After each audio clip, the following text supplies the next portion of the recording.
Hello and welcome to another Royal Reviewer live pop-up chat, and we are here and I am in, I suppose, educational mode at the moment because I am going to be doing a video basically about what would happen to the titles and styles of Harry and Meghan's children, baby Sussex as the baby is currently being referred to as, if Prince Charles, the Prince of Wales, were to predecease the Queen and therefore never be king. Now, why am I talking about this? In fact, I'm going to take these glasses off because there is a bit of glare in the screen, but you get the idea. So why am I talking about this? Well, yesterday's video kind of, I suppose, well, I spoke about the styles and titles of Harry and Meghan's unborn child, what it would be, and I spoke about letters patent and George V with his instrument, and it kind of raised quite a lot of more questions, I think, maybe than what I answered. I think I explained what I explained well, but I had about 5 different people in the comment section saying, but what would happen if Charles was never to be king, or if Charles predeceased the Queen? So that is what I'm going to address in this video, but I'm going to go back and go through pretty much what I spoke about yesterday, just so it all becomes in context. So do forgive me if I am in kind of a little bit of lecture mode at the moment. So let's start with, I think, the beginning, which is, what is the current provision under UK law and current letters patent that are perfectly legal and valid still today? And I'm also going to start with, what is a letter patent? What is letters patent? It should always be referred to as letters patent, not just letter. So letters patent are a legal instrument which is legally binding. It can be published either. It's like a written document basically. I have seen a picture of one, and it's issued in the UK by a monarch. In other countries, if you have a president, sometimes presidents can issue letters patent, but in the UK, letters patent are issued by the monarch. Now, amongst other uses, so there are other uses for letters patent, but in the UK, the one that we're referring to most is that it can be used for the creation of peers of the realm. So that includes marquises, dukes, duchesses, earls, barons, everything. And that's kind of what we're referring to today.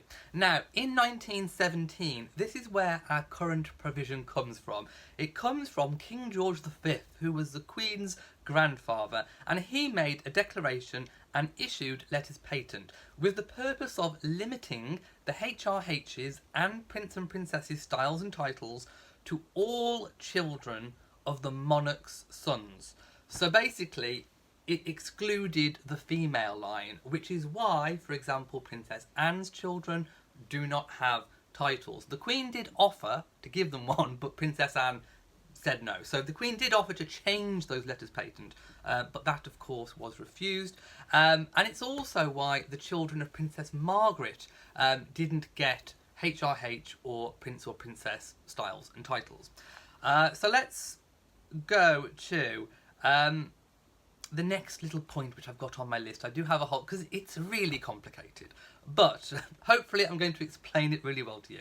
So any other great-grandchildren of a monarch have to be granted the titles or styles. So the monarch of the day, currently the Queen, can decide if she wants to issue a new letters patent and grant HRH or Prince or Princess or Duke or Duchess or whatever it might be, if that is so what she wants. Now, this did happen in recent history. You may remember that in December of 2012, the Queen issued her own letters patent to amend that, or rather extend that, of George V, and she declared that all children of Prince William, the Duke of Cambridge, were to be known as HRH and Prince or Princess. So that is their style and title, which is why George, Charlotte and Louis are all HRH and Prince or Princess. But under George V's provision, that wouldn't have happened, but the Queen amended it so that it did happen. Now, at the time, she didn't say anything about the second son of the Prince of Wales. It was only the eldest son, which was William. So, this is where we get to today. So the current provision still exists that any children of the Duke and Duchess of Sussex, Harry and Meghan, will not be HRH or Prince or Princess. So, under the current system, if Harry and Meghan have a boy, usually if the parent has a courtesy title, in other words, a secondary title, which Prince Harry does as the Earl of Dumbarton, the firstborn boy can be known, it can hold a courtesy title and be known as the Earl of Dumbarton. Right, so just bear that in mind. It's a courtesy title. He is not the Earl of Dumbarton. He is Earl of Dumbarton. First name, Earl of Dumbarton. If they have a girl, she'll be known as Lady, whatever her first name is, Mountbatten Windsor. Very much in the same way that Lady Louise is known as Lady Louise Mountbatten Windsor. Although, in technical terms, they kind of shorten her name just to Windsor, but technically it's still Mountbatten Windsor. So those are the current titles. Now, under the current provision, under George V, when Charles becomes king, and I think you may already know because I've already spoken about this before, but when Charles does eventually become king, that means that all the grandchildren of the monarch, including Harry and Meghan's children, become HRH and Prince or Princess. They get elevated.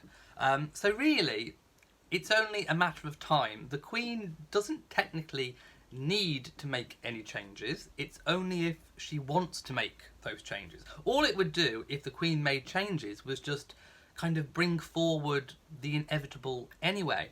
And of course, that would have to be in agreement, I think, with Harry and Meghan's wishes as well. So we're going to have to wait and see, I think, what happens with that one. So like I say, unless new letters patent are issued by the Queen, they will not be HRH or Prince or Princess yet. But it will happen eventually. And of course, when they are elevated to HRH or Prince or Princess, they will be known as HRH, Their Royal Highness, First Name of Sussex. Very much in the same way that, for example, George is known as His Royal Highness Prince George of Cambridge. The Sussexes will be Prince or Princess, whatever, of Sussex. Harry and Meghan's title will not change when Charles becomes king. Now this is when we get to the question of what would happen if Prince Charles predeceased the Queen. And I looked at this in kind of two ways. The first way is people also in comments spoke about abdication. What if Charles abdicates? Well, technically, to abdicate from being a monarch, you have to be a monarch. So if Charles ever wanted to abdicate, I do not think that is ever going to happen. But let's just play devil's advocate for a moment. If he did abdicate, it would mean that he would have been king even for the briefest amount of time, which would mean that Harry and Meghan's children would have been, even for a brief time, the grandchildren of a reigning monarch. So they would be entitled to be HRH and Prince or Princess. Now, let's get back to the issue of what if Charles predeceases the Queen. Of course, we never know what's going to happen in the future. So, although unlikely, nevertheless, it could still be a possibility.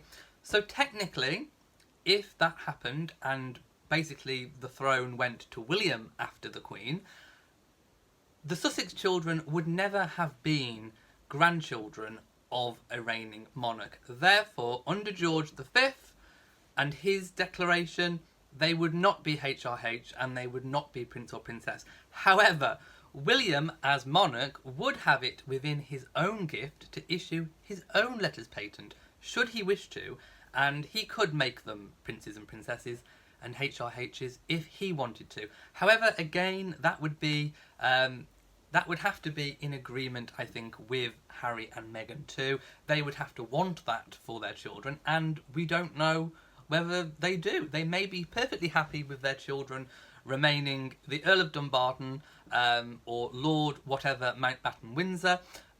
or Lady whatever Mountbatten Windsor. They may be perfectly happy with that.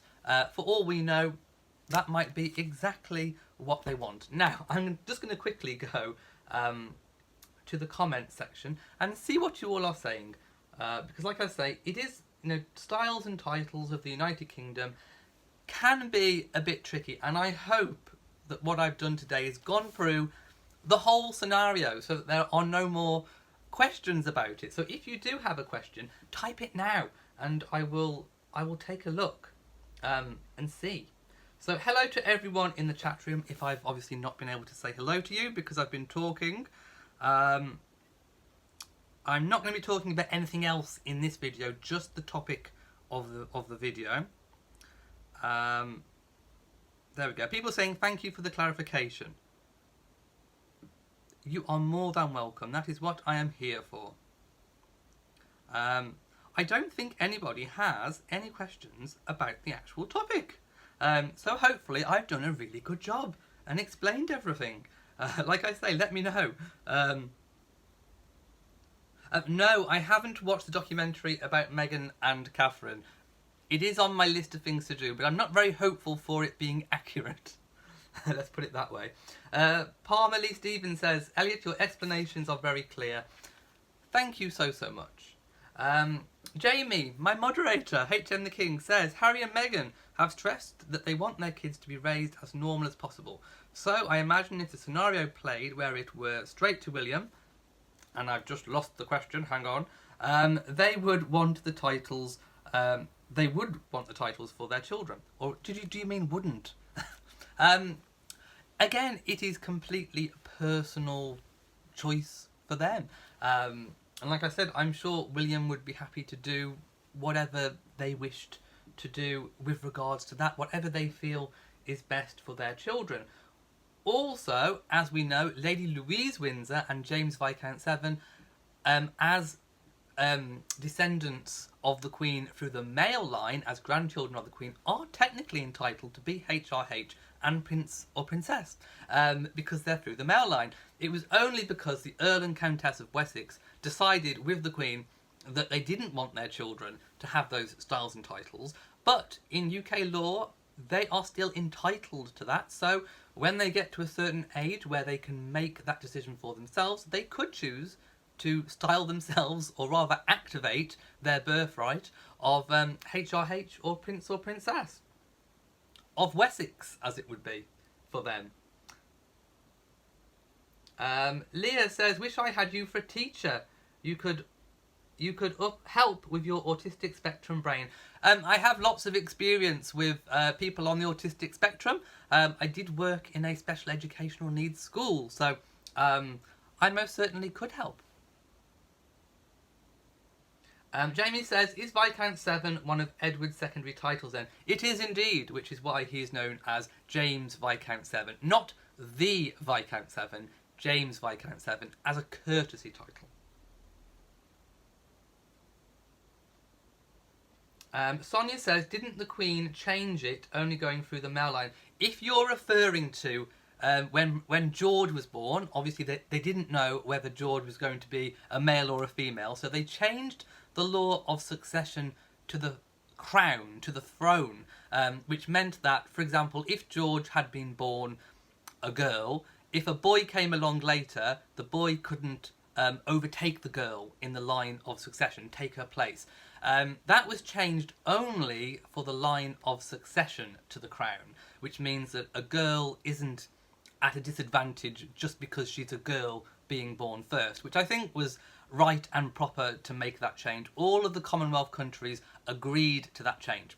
However, it didn't change any of the other inheritances in terms of titles and styles. That is still under letters patent. Now, of course, I think they made the change when George was born because they knew that it was going to be an issue and they knew that they had to address something. But currently, I don't think there is a provision for the inheritance of a title. The only one I can think of at the moment, I suppose, is Prince Andrew's title, the Duke of York. Of course, when he passes away, because there is no male heir, it would technically revert back up to the crown. Now, you know, as time grows on, the palace could decide to address this and, you know, make it so that it can be inherited down the female line, which I think would be maybe a good move forwards in terms of female rights and women's rights. So we'll have to wait and see what happens with that one as time goes on, I think. Lots of people saying they like my weekly vlog. Thank you so much. If Peter wanted a title, could he get it? No, because he's through the female line. Princess Anne is female, and therefore under George V's letters patent. However, I do believe that the Queen did offer Princess Anne the chance to have her children titled, and she said no. It was her personal choice. Jamie thinks that Prince Louis will eventually be the Duke of York. Well, obviously, if changes aren't made and that title reverts back to the Crown, there you go. It could be that title... I mean, that title is one traditionally handed down through the kind of direct line. So it could be that no provision is intended and that it is intended for it to revert back to the Crown. Oh, Sharon Jackson has donated $5. Thank you so much. I don't have my fan, so I'll give you a mwah instead. Ali says, I think the female line should be able to inherit the father's title of, if no males. Yes, I agree. I think it should be the same. I think it should be equal. And Jamie quite rightly says the Duke of York is usually the second eldest son of the monarch. So it could be that it's intended for... It's actually intended for it to revert back to the Crown. And I think that's probably where we are going to leave it today. I wanted this video to be quite concise, to kind of answer and address that question. Now, I see lots of other questions in my videos that people kind of want an answer to, and I've copied some of the questions, I've taken a screenshot of them. So if you have enjoyed this video and you want to see more of your questions answered, please give this video a big old thumbs up. Tell me in the comment section that you would like to see more of them. Also, make sure you are subscribed to the channel. Hit that notification bell so that hopefully when YouTube is working and it wants to notify you that I'm making a new video, it will. So from me, for now, in Shropshire, mwah to you all. Goodbye.